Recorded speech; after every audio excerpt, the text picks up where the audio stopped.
serez priés de vous lever lorsque la cour se présentera.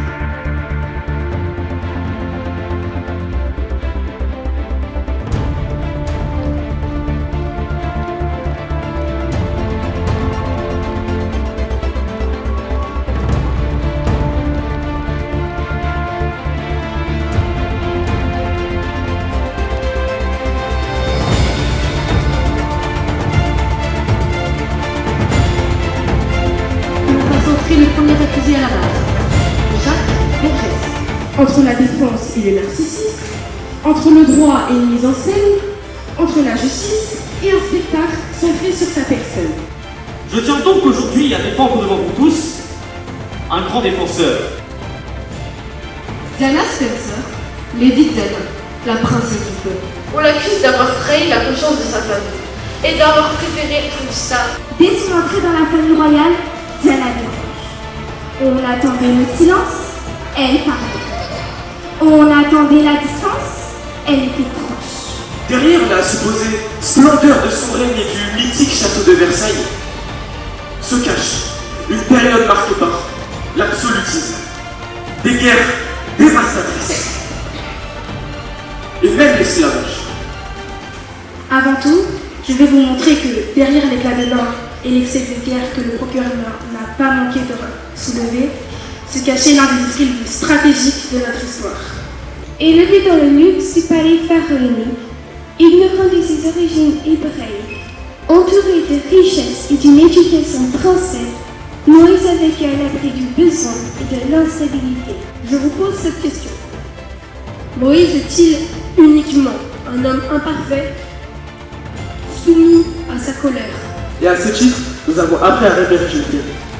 Cependant, pouvons-nous vraiment aimer un homme dont la pensée est scindée en deux? Grâce à ce cadre, il peut étudier et accéder au savoir, ce qui n'était pas le cas de tous durant son époque.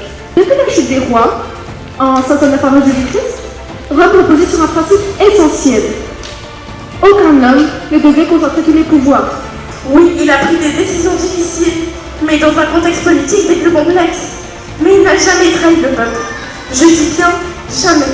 En journée, Jacob restait souvent fainéant sous les tentes, tandis qu'Ésaü chassait dans les champs afin de nourrir toute la famille. Parce que celui-ci avait volé sa bénédiction. Mais ne se souvenait-il pas qu'il avait quelque temps auparavant échangé son droit d'aînesse contre un père de lentilles? Avant de le condamner, posons-nous la question. Qui est-il vraiment? On l'accuse d'avoir volé le cœur de Titi, provoquant ainsi la naissance de Pika et un grand déséquilibre dans le sang. Peut-être pardonné, certes, mais non innocent. Cette vérité permet de distinguer le domaine de la justice et celui de la morale. En tant que procureur, je me présente devant vous pour que Maui, personnage mythologique polynésien, soit jugé pour ce qu'il a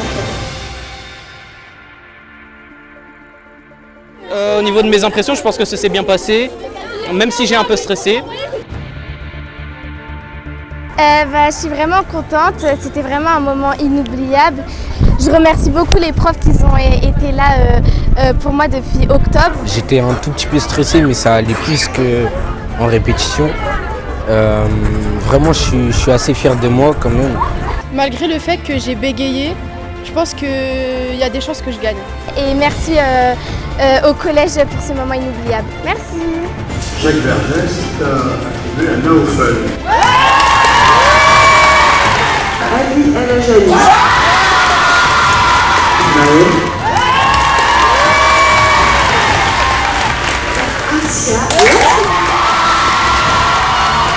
Aaron. Rachel. Ajar Moubaraki. Qui nous fait condamner Maui. Elle s'appelle Rebecca.